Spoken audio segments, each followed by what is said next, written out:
ngayon 8 degrees, tapos last month ngayon sa autumn, ngayong June, ano na, malamig na, winter na yun, start na yung winter. Kaya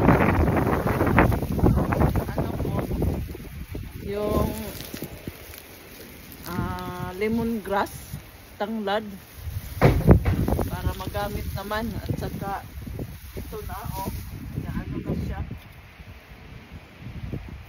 tuningan pag winter, para hindi masira naman itong mga dahon. Tuningan na sila. Ito marami na ito At saka kabiran ito naman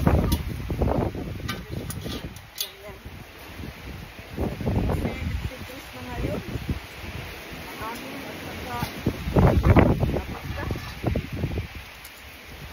Ayun, ganito yung pag-winter. Babalik itong tanglad ngayong summer.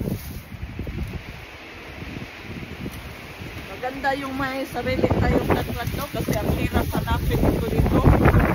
Diyan sa shop, Asian shop, pero yung mga frozen na ba, ito fresh ito siya. Ilagay ko ito siya sa freezer.